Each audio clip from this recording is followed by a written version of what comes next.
Well, we've seen the pound stage a strong relief rally following the announcement of the results at the weekend. We saw the pound strengthen by over 1% against both the US dollar and the euro. And that's helped to lift cable up towards the year-to-date highs at around 142.37. So certainly to us, we were surprised by the scale of the move higher for the pound. To us, it highlights that the market was obviously a lot more concerned over the risk of another independence referendum in the UK than we thought would be the case.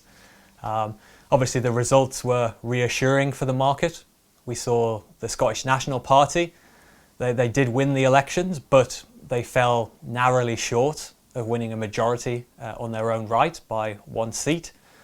So markets obviously reassured by that fact, but we would still emphasise at this stage that the risks are still heightened over the possibility of a second independence referendum.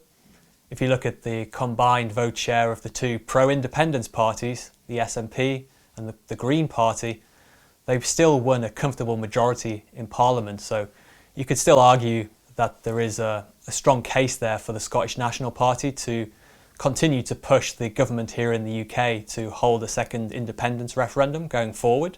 So I think that's still a notable risk that the markets need to be aware of going forward. But as we've been saying in the lead up to this election, we think that the risk of that happening anytime soon is still so small that it's not really something which is going to have a material impact on pound performance in the near term. The S&P themselves have said that their immediate focus following the election will be to deal with the pandemic. And really the earliest that a referendum could be held would be in 2022. And even then, I think at this stage, it's still far from certain that a referendum could be held as early as 2022. So this is a downside risk for the pound, we think, further into the future. But for now, it's not something that we are significantly concerned by.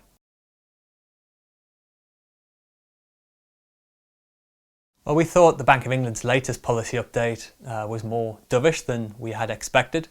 The main message, we think, from the Bank of England last week was that they pushed back against market pricing for rate hikes going forward. So if you look at their latest inflation projections, they still showed inflation below their 2% target over the policy relevant horizon of 2 to 3 years.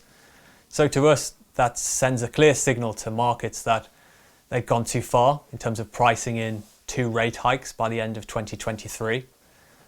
So clearly the Bank of England wants the market to continue to price in a very gradual pace of tightening from here. I think what's surprising is obviously the fact that growth projections from the Bank of England, they were obviously raised significantly to the upside. So the Bank of England's now looking for growth of over 7% this year, which is obviously a very strong rebound from any kind of historical perspective. But despite that stronger growth, they were still kind of reluctant to lift the longer term inflation forecast. So they don't really see much inflationary pressure at this point in time, and that gives them the leeway to keep loose policy in place for longer. On top of that as well, the other decision that the Bank of England made, and also obviously captured market attention, was the decision to taper the pace of quantitative easing by 1 billion per week. But they were obviously very keen as well to stress to market participants that this was more of a kind of operational move rather than significantly altering their monetary policy stance.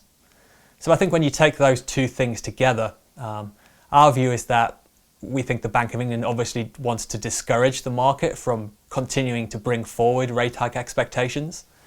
Obviously that has the potential to further lift short rates in the UK and lead to an even stronger pound. So I think if the market remains kind of convinced that the Bank of England is going to remain dovish, if the data continues to show a lack of inflationary pressure, then ultimately that could be something which does dampen further pound upside from here.